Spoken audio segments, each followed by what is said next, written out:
मित्रों, अब हम आज की सबसे बड़ी राष्ट्रीय खबर का विश्लेषण करेंगे।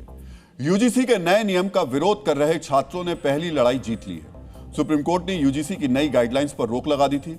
सुप्रीम कोर्ट ने साफ कर दिया कि छात्रों को बांटने वाले नियम देश में नहीं चलेंगे।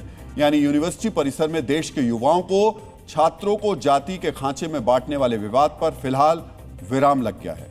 बाबा साहेब भीमराव अंबेडकर ने कहा है कि न्याय हमेशा समानता के विचार को पैदा करता है। आज सुप्रीम कोर्ट ने इसी समानता के अधिकार की रक्षा करते हुए छात्रों में भेदभाव करने वाली यूजीसी की गाइडलाइंस पर रोक लगा दी।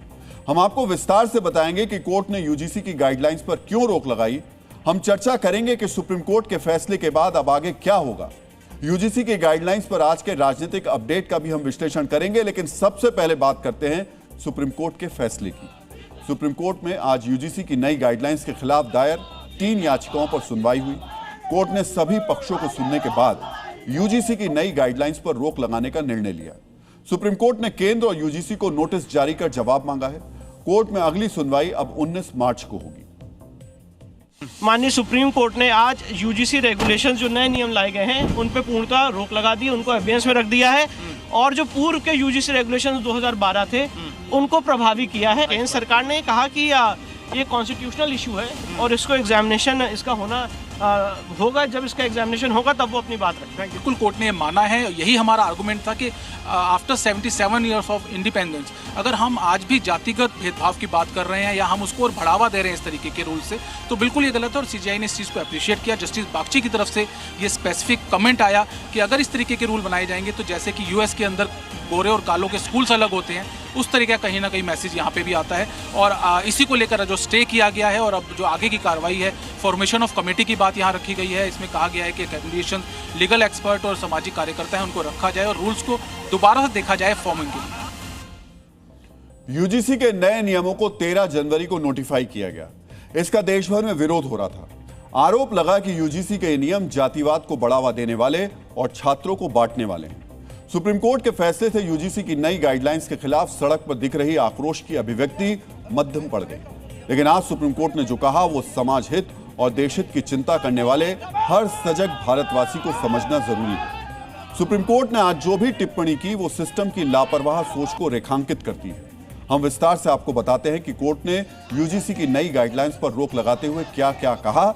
मित्रों, यह मुद्दा समाज हित और देश हित से जुड़ा है, इसलिए इसे बहुत ही गंभीरता और ध्यान से सुनिएगा और समझिएगा। आज सुप्रीम कोर्ट ने कहा कि यूजीसी की नई गाइडलाइंस की भाषा स्पष्ट नहीं है, यानी यह साफ साफ सीधी और सरल भाषा नहीं है। इस वजह से इन नियमों का दुरुपयोग हो सकता है। कोर्ट ने पूछा, जब यूजीसी गाइडलाइंस के 3E में भेदभाव की सभी कैटेगरीज को शामिल किया गया है, तब अलग से 3(1)C में जातिगत भेदभाव की बात क्यों कही गई है? कोर्ट ने कहा, यह सोचना होगा क्या नए नियम हमें और पीछे ले जा रहे हैं। आजादी के 77 साल बाद भी हम समाज को जातियों से मुक्त नहीं कर सके हैं। अब क्या इस नए कानून से हम और पीछे की ओर जा रहे हैं? एक वकील ने कहा कि गाइडलाइंस में अलग अलग हॉस्टल्स की बात है, तो कोर्ट ने कहा, भगवान के लिए ऐसा मत कहिए। हमारे देश में अंतरजातीय शादियां भी होती हैं और हम खुद भी हॉस्टल में रहे हैं जहां सभी लोग साथ साथ रहते हैं। कोर्ट ने कहा, भारत की एकता और समावेशिता का भाव शिक्षण संस्थानों में दिखाई देना चाहिए। शिक्षण संस्था समाज से अलग थलग नहीं हो सकते। अलग कैंपस के भीतर विभाजन वाला माहौल बनेगा तो उसका असर समाज के बाहर के व्यवहार पर भी पड़ेगा। सुप्रीम कोर्ट ने यूजीसी की नई गाइडलाइंस पर सिर्फ रोक लगाने की वजह ही नहीं बताई।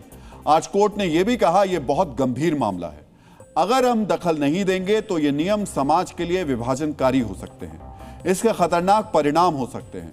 कोर्ट ने सरकार को सुझाव दिया कि वो एक एक्सपर्ट कमेटी बनाए जो नियमों को देखे ताकि इन्हें ज्यादा संतुलित बनाया जा सके, इनकी भाषा को समावेशी बनाया जा सके। ये ना मित्रों, समझिए, सुप्रीम कोर्ट ने यूजीसी की नई गाइडलाइंस को समानता के सिद्धांत के खिलाफ, समाज को पीछे ले जाने वाला, समाज के लिए विभाजनकारी और खतरनाक बताया।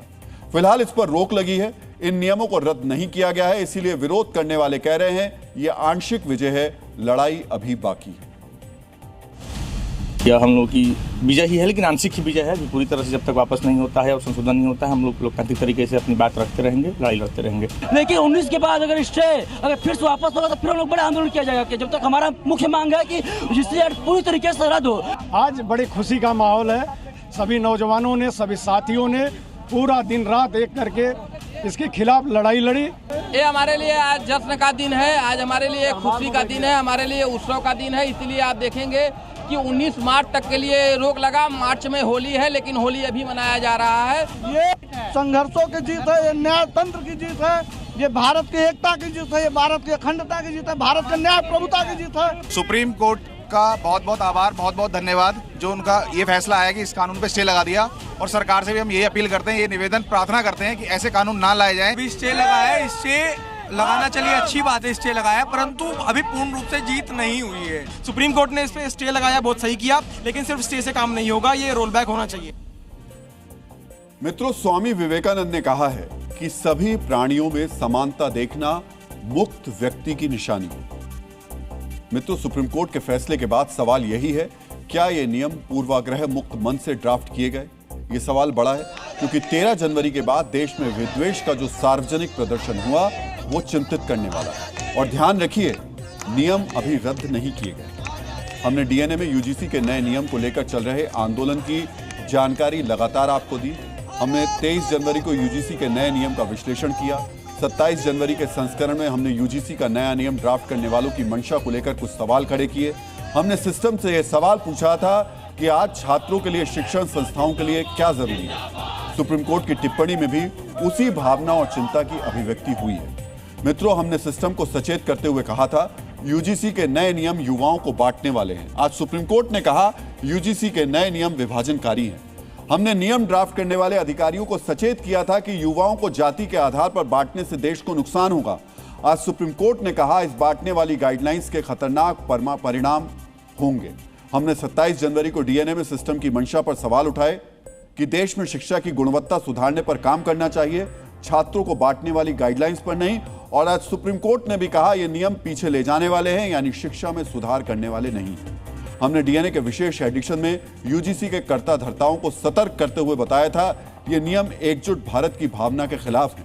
आज सुप्रीम कोर्ट ने भी कहा इन नियमों से भारत की एकता और समावेशिता की भावना को नुकसान पहुंचता है।